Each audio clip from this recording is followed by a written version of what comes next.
Hey everybody, hope you're doing well. Today I've got the Six of Pentacles as the obstacle, and I got the Hermit as the opportunity. So let's get started with this one. Comes after the five, obviously.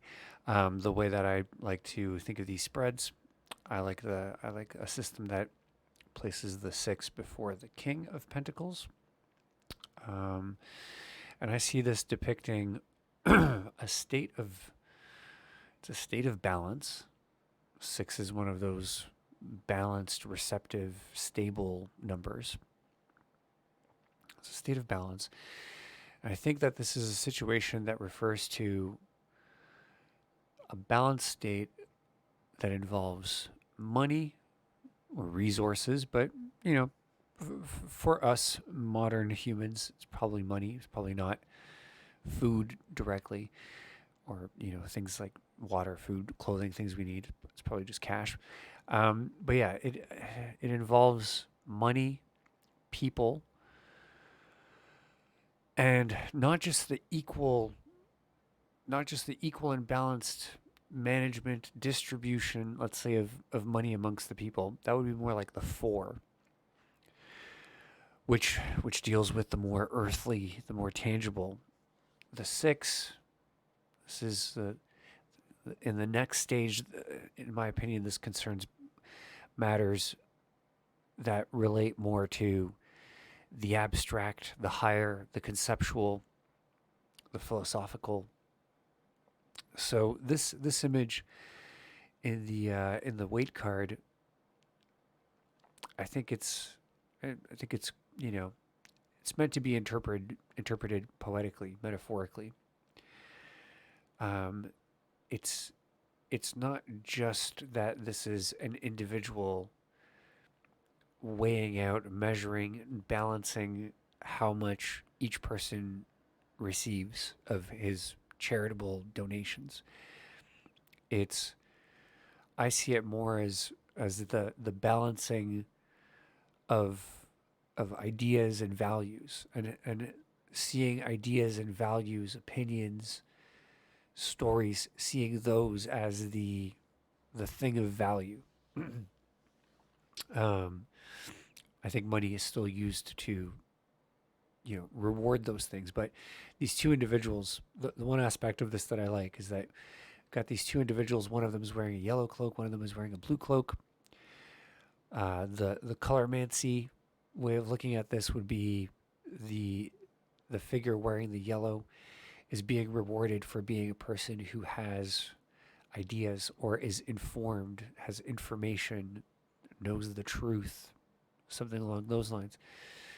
The person who is not receiving money, and even if you look at the arrangement of the symbols themselves, three over the figure on the left, one over the figure in the middle, two over the figure on the right. The figure that is not receiving money at this point, wearing a blue cloak, which would be symbolizing in the more approachable aspect of the Suit of Cups, feelings, emotions, but also cultural beliefs, morals, virtues. So it's like I see this as a choice being made between these two men and how they're representing themselves. Now, also the man with the individual with the blue cloak has got a little piece of some red fabric sticking out of a pocket, and that's, I mean, what do you think that means, right? Red is the red is the color of the merchant. The merchant is certainly wearing red. Red is the symbol of wands. It's creative. Is does he have a little bit of creativity hidden in his pocket? What does that mean, right? Um, but but this card, the thing that I think is, I guess, inaccurate about this card is that it kind of depicts an imbalance of those ideas, which are the valuable commodity that is worth money. And I think that the Six of Pentacles as an obstacle or as a warning could represent the danger of evaluating all these positions as being equal. It's the equality is both a good thing and a bad thing. And I think this is hinting at some of the negative aspects of equality as it particularly pertains to ideas and the value of those ideas. So yeah, I think something to this on its own doesn't provide any answers.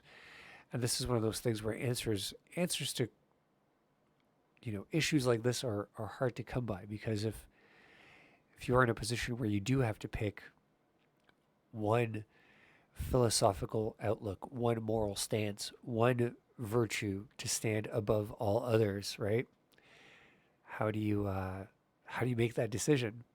Sometimes it seems like it's really easy just to recite the mantra, well, everything is equal, and still go about your business of choosing one thing over another, but nonetheless without expanding any of that energy to you know to look within and try and answer those questions.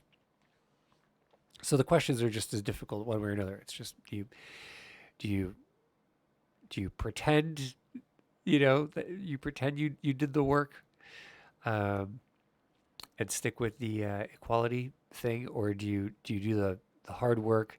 And I mean, the more work you put into answering that question, the more different you will be from everyone else. As particularly, the more distance you're going to put between yourself and anyone who still believes that all ideas are worth the same amount, that they're all relative, that in some situations every idea is valuable, which, by the way, is not untrue. It's just, it just leaves a lot of the other case scenarios to be unaccounted for it.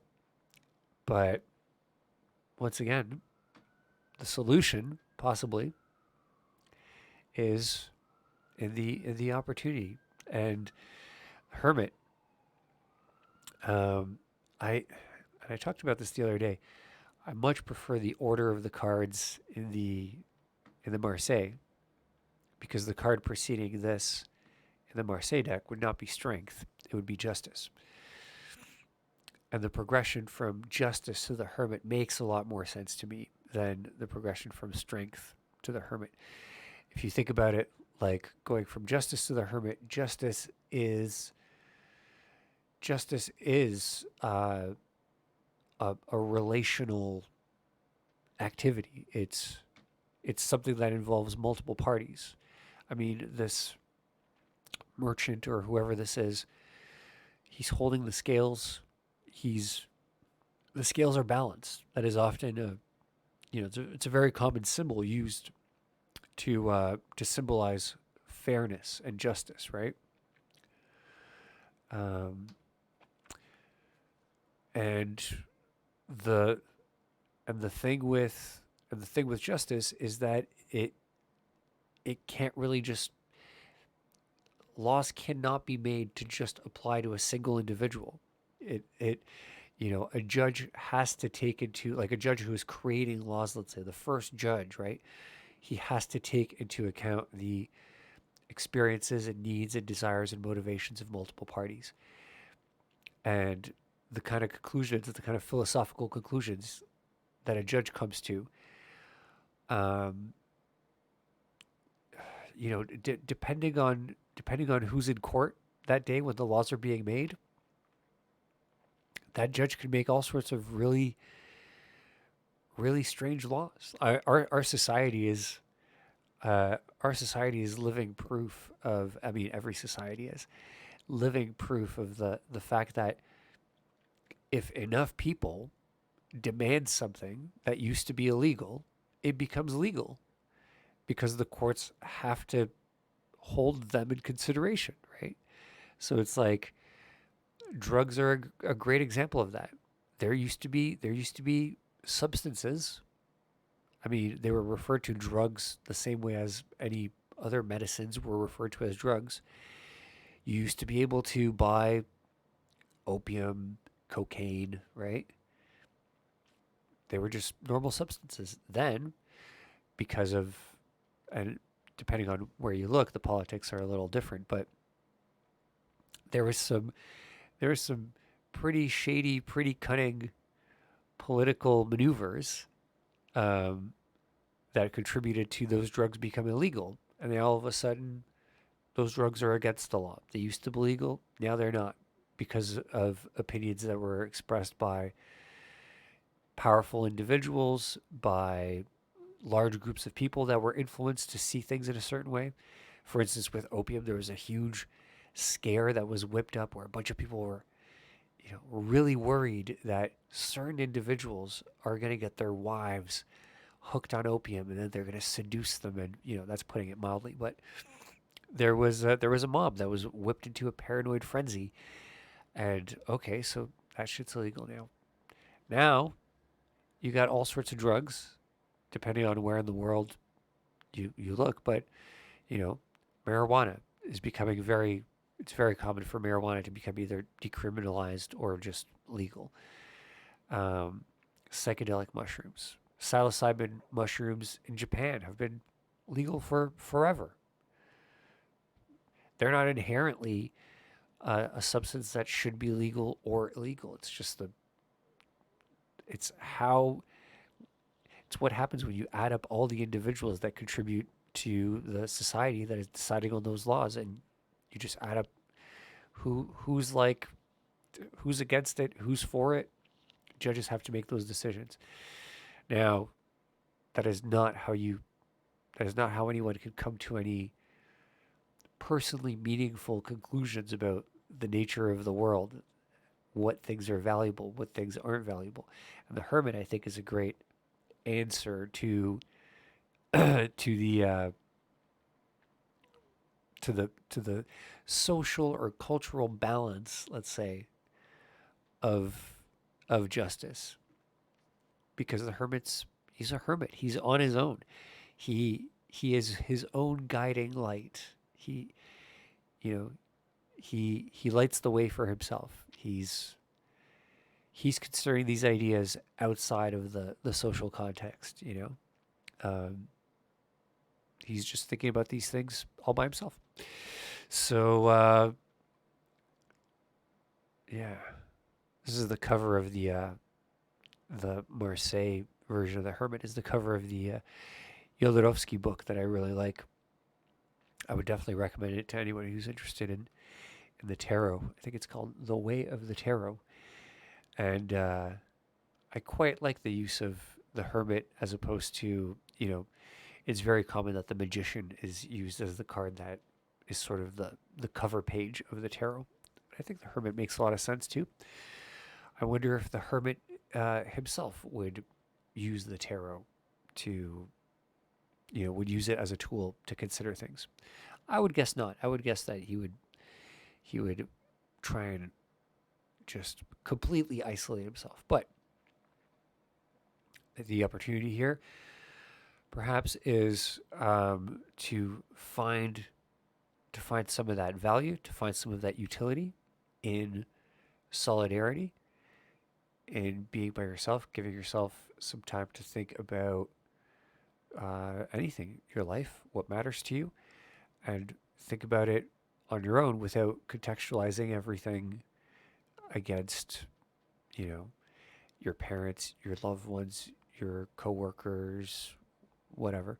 Not implying that the way to live life is to only think of, only think of oneself, but there certainly are a lot of people who don't really stop and look around for decades at a time. You hear these horror stories where people are like, one day I woke up and I realized that I'd been married to this man that I haven't loved for years, and I was living in this place. I don't even remember why I wanted to move there. And yeah, you could literally keep your head down for a really long period of time without just consulting with yourself.